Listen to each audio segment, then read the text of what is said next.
What's going on, guys? I'm back at it again. This is just something I just finished doing today. I seen a couple of people that were on YouTube had a video of how they can protect their drone from sinking if they're taking the footage and accidentally drops in the water. So this is something I've been wanting to do. Been wanting to take some video out there in the Delta when I have my boat out, but I've been kind of scared to fly my drone, just because, you know, if I actually drop it in the water, it's gonna be gone. So this is something that I came up with. I went to Home Depot and I got a it's like a pipe, water pipe insulation. Now this particular one that I use is a 3/4 of an inch. It was pretty long. I think it was about 8 foot long or 6. But so yeah, that's what I used. And this is kind of like how I did it. So I just wanted to show you guys that. Now I chose the 3/4 by 6 pipe insulation, just because I didn't want it to fully go around the arm. So let me flip this over so you guys can see underneath. All right, so underneath it's like that. I didn't want it to fully go around the arm, just because I was kind of scared that, you know, any movement from the blades might cut it. So the 3/4 of an inch, I think, is was good enough. I think it's also better that, you know, it's kind of spread open like this, so that it doesn't fully encapsulates the arm.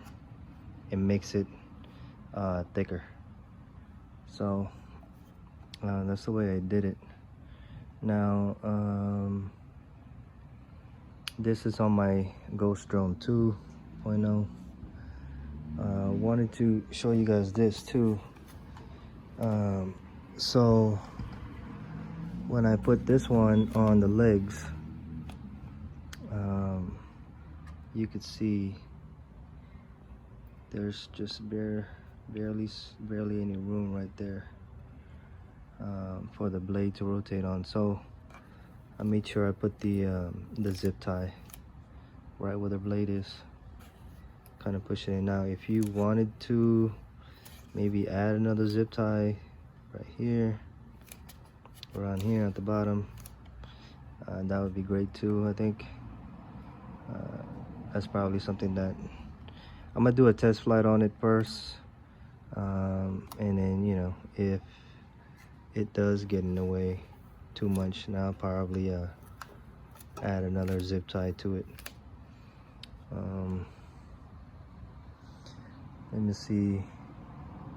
And then this part right here on top, I made it go over. So I could have just cut this a little shorter right here, but I made it longer, just so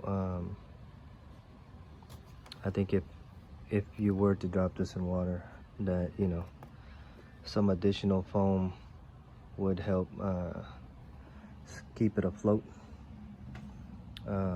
And then I left this space right here, just in case I feel like, you know, maybe putting an action cam on top of there. But yeah, so I just wanted to make a quick video of this. Hopefully you guys get some ideas if you guys were trying to do the same thing. Now, like I said, I'm gonna do a test flight on it, and, you know, if I were to go and fly this over the Delta, probably next week, you know, won't have that anxiety of you know, accidentally dropping it and losing the drone. It might mess it up, but you know, you don't want to lose it just because all your footage, your SD card and everything is in there, and so, you know, you want to be able to retrieve it at least. So yeah, and this is how I did it. Hopefully that gives you guys an idea if you guys are doing yours. Let me see, another one. Oh, here, for the legs, I made it extend a little further out on the length, so I can zip tie it here, and it comes out a little bit past the leg part. I didn't want to go too far out, just because, you know, when you're shooting a footage, you don't want the insulation to be a part of your footage, so you don't want that on the video. But yeah, here's the all-around look. Let me spin this around. Alright guys, I'll keep it short. Until next time, thank you for watching.